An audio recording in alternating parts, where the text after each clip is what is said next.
Hey everybody, welcome to Art 13131 again, and we are in week 3 now. So you definitely should have finished week 1 and got that out to me, submitted the work on Canvas, and by Wednesday also week 2 would be due with your first attempt. This is a great way to keep on track. It's a discipline to set up for yourself. Like I said, you can work on the assignments all term and keep submitting them back with my suggestions, but to get a better grade. So you work on them a little more and you're able to get a better grade, um, relatively speaking, because, if you show the effort and you showed that you understood the concepts or what I was saying to make it better, then usually you would exhibit that and I would see it and give you a better grade for that particular assignment. So you can keep doing that all term. But it's best to meet the deadline, the actual due date, with your first attempt so that I can grade it initially and then give more suggestions for a better grade, possibly. Okay? So that's a self-discipline we're setting up, kind of a little goal to get your first attempt in. All right, so let's talk about number 7 here, which is a little challenging now because you probably never did it before and you wouldn't think you ever draw something like this, but it is your hand in plastic wrap from life. Whenever I say from life, this is an actual uh, your hand in front of you. You could take a photo of it and work from the photo if you can see it well enough, if it's big enough. Sometimes a phone photo is kind of small, and you're not going to see all the details unless you can blow it up or whatnot. But you might want to work from an actual uh, a model that you set up with your hand and the plastic wrap over it. Now we're talking about when I say plastic wrap, we're talking about like Saran wrap, not a plastic bag.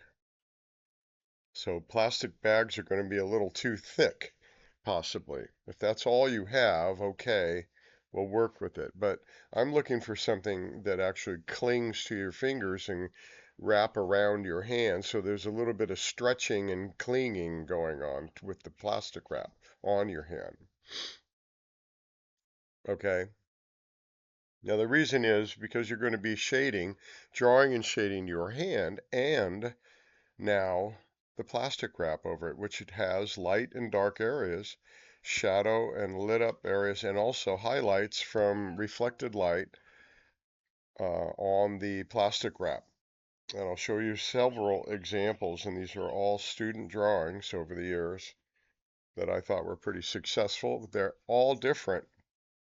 Everybody does this a little differently, but there are several essential elements that you need to address and complete to achieve the right look with your plastic wrap on your hand. Okay, and I'm going to show you some examples of that now. Well, that would be one of the first ones right there. I'll show you why this one is a little lacking. What is not lacking is the hand is very well shaded. Now, as I mentioned several times before, for whatever you're drawing in this class, set up a light source so that you create lit up areas and shadow areas to whatever you're drawing, because this is going to create a lot of contrast with light and dark tones and all the midtones in between. Anytime the light is straight on something and not creating shadow areas, you don't have the contrast to be shading in with tone. So it's going to have less shape because you're creating a three-dimension appearance using the graphite to create contrast in light and dark areas on your subject matter. As you can see here, the hand and the fingers, thumb are all round-ish, rounded. So when the light hits from the right here, the right side of everything is lit up a little more than the left side. The left side has a shadow area. And there's a gradual transition to some of this. Some of it's a little, it is quite sudden of a change, but typically it would be a gradual transition from the light to the dark in a lot of places. Or certainly in the palm of the hand here, around the side of the arm, and around the side of the thumb. The fingers are a little, sometimes they're going to be a little more sudden at the change from light to darker area, but everyone can agree this has a lot of contrast. Now, the plastic wrap is basically on this particular image is kind of represented by all the erased out marks.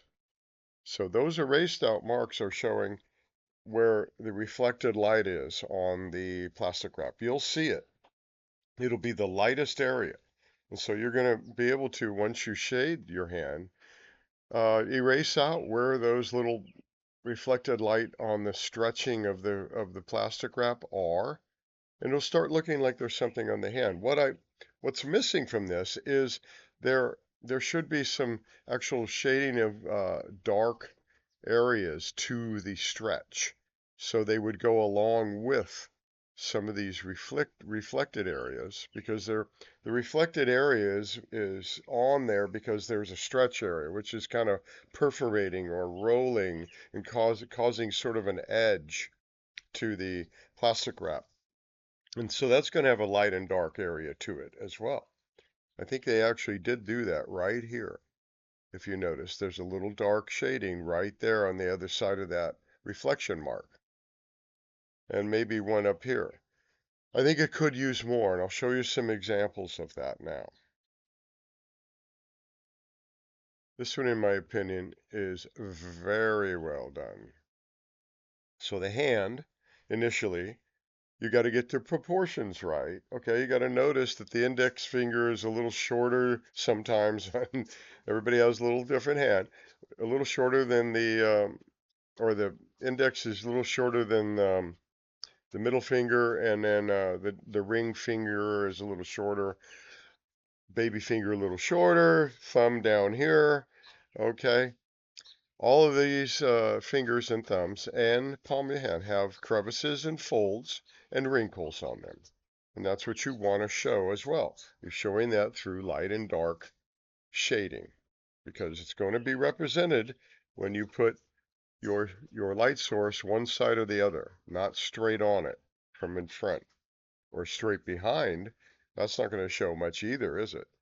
So it has to be basically from the left or right side, shining down or maybe across on it, but it's going to show light and dark areas. Now the light's coming from the left side on here because most the light is on the left side of the fingers and thumb, and right in here there's a little bit of a shadow area from the thumb right here, creating a shadow area on the hand.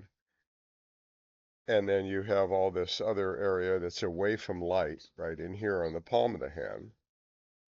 Look for all that. Look for all the light and dark areas in what you're drawing. And then all you do is shade them in. You shade them in smoothly. You don't want to create a scratchy texture to most of your hand and fingers and thumb. There are wrinkles, there are folds and crevices, but overall, the skin is not a scratchy texture, so you want to smooth out your shading. You're shading with the graphite, all your marks. That's why I say use the overhand grip mostly and shade with the side of the pencil, so it's going to give you a broader area to shade with. Now, they do have total graphite pencils, and you could try charcoal with this, but if you're not used to it, it might be a little daunting. So, stay with the graphite, but you want to shade the hand first.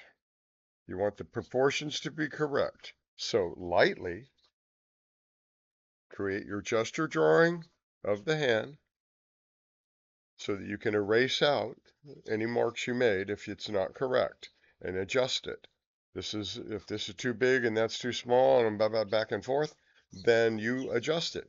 Then when you are happy with the proportions, with what you're looking at, your drawing, your model, you're looking at a model. You're not just making this up. It's not imagination. You're looking at your hand or someone else's hand with plastic wrap on it, kind of folded around it and held on, okay? Maybe on this one you would cling it to the back so it's kind of stretching around the front.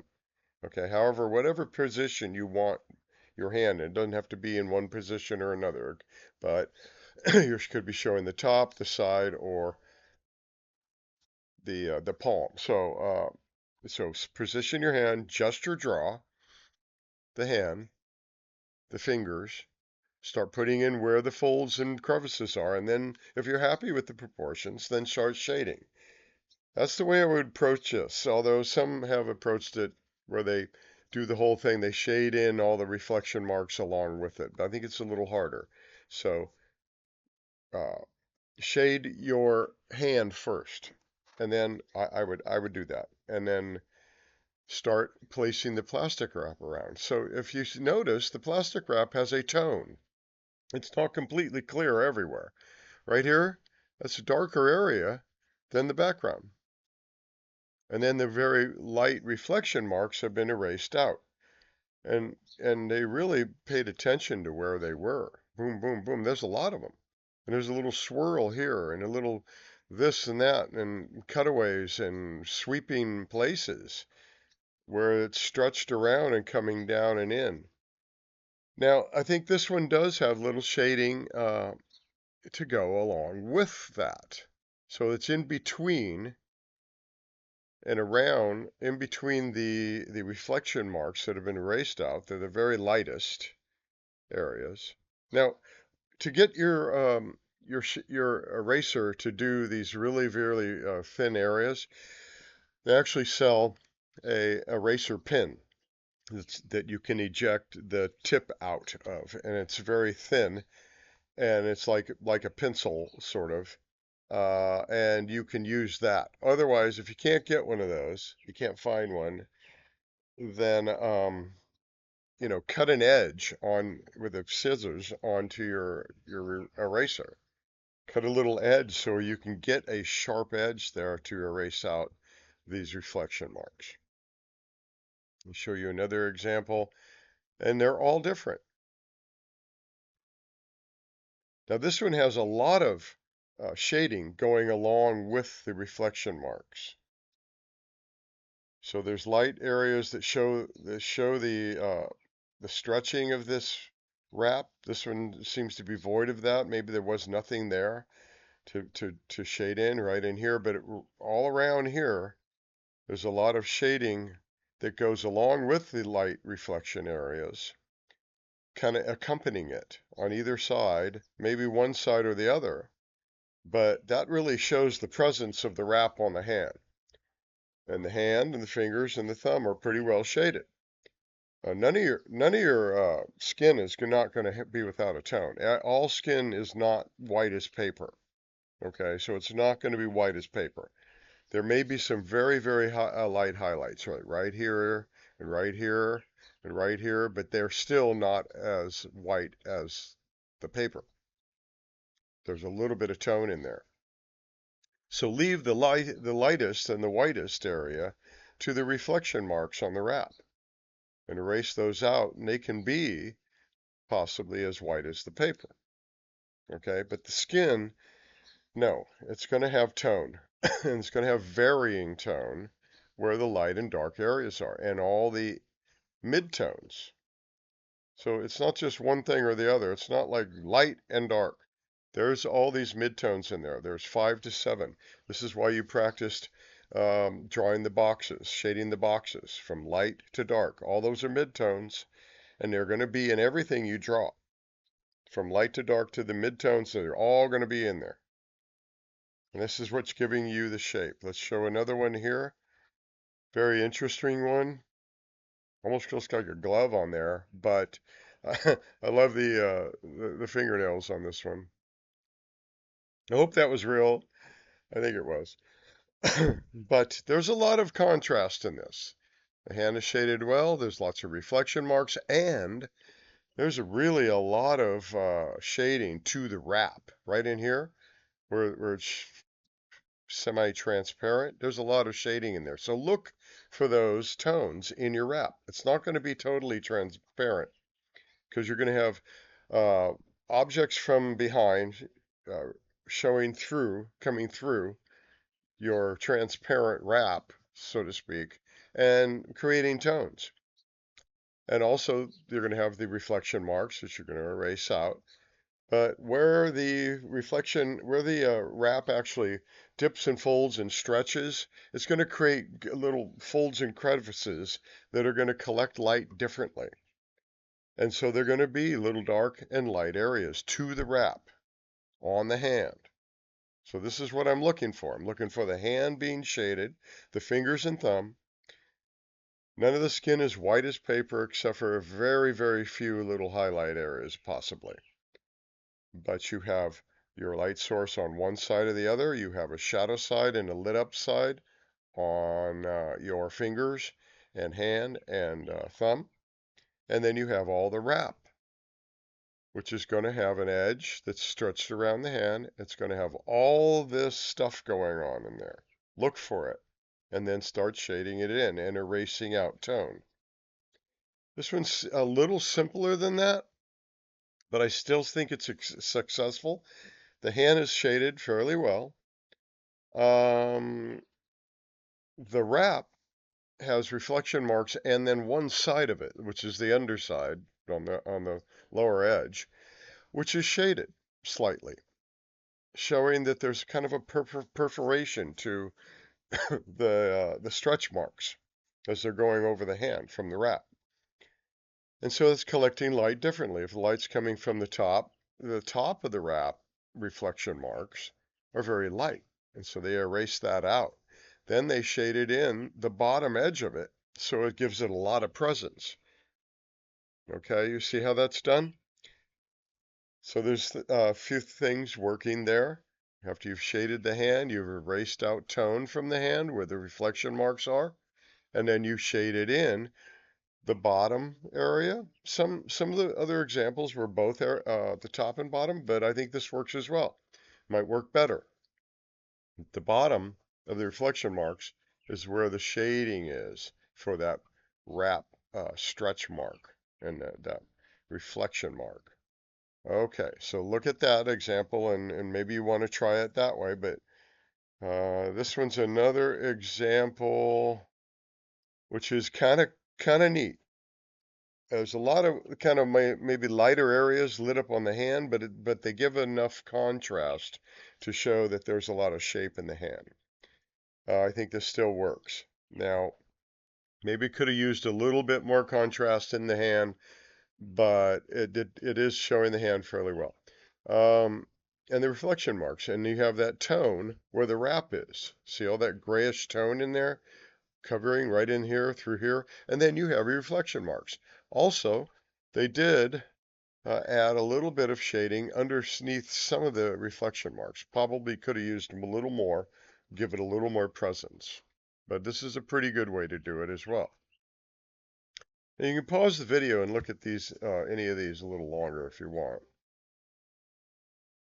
This is kind of kind of a little messy one, but it may be where you're going as a beginner. It might be ending up looking a little more like this.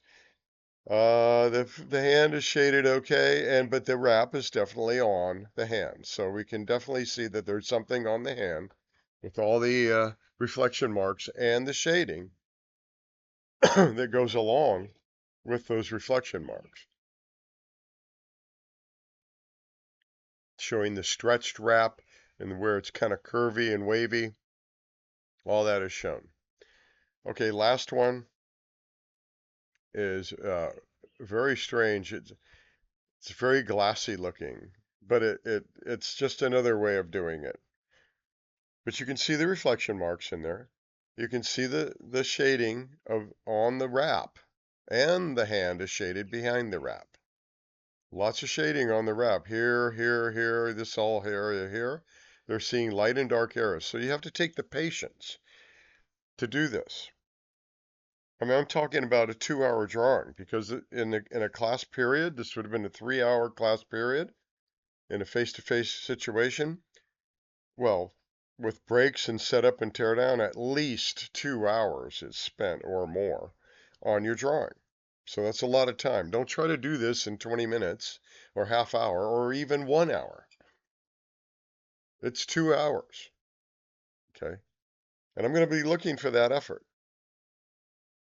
And try to get your proportions correct initially with the gesture drawing. Shade the hand so there's a lot of contrast showing the shape of the hand and the fingers and the thumb. Set up your light source so that you are creating shadow areas. This one has a reflected or a cast shadow on the surface of whatever. That's okay if you can do it. If not, if you're holding your hand up with the wrap on it, it may not have that. But this is pretty intricate. A lot of areas here that were erased out very nicely and then added in all this light and dark. Look at it. It goes back and forth like a puzzle. But it really shows that there's plastic wrap on the hand is shaded, and the hand has shape. All right, so that's what you're looking for. All those elements. Shading the hand, the proportions are correct. The light source is showing a shadow area to the hand and a lit up area. And all the plastic wrap has reflection marks, shading, midtones, light and dark areas to it, and also that it comes around off the hand possibly where the edges are coming around the hand on the border. Okay. Whatever you do, don't draw border lines where they are not on hands or anything. It's always just shading. Because you look at your hand, do you see a border line around your hand and fingers? No, it's not there. So don't draw it. It's not real life. That's like a cartoon thing. Okay, so don't draw border lines around everything. Let me show one more back here. I mean, there may be a perceived little kind of a darker area around there, but it's not as predominant as these sort of shading lines on the plastic wrap. And they're not like writing lines. They are a little broader than that. Okay. And you go back to some of these other ones, there is nothing like that going on, and they look a lot better actually. They're more professional. There's no borderline on this. It's shading. Okay. Same with this one.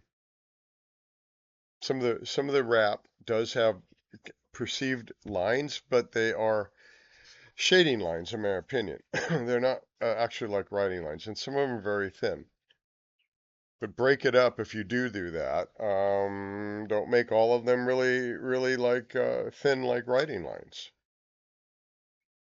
This one doesn't, this is a very successful one with less of that shading on that. But the wrap has shading enough to where all these reflection marks are really showing up. There's a few areas where they did shade along with the reflection mark, and I think it works really well. Okay, so let's leave it at that. Get this one done, and any questions, please ask, and then I'll talk to you on Wednesday.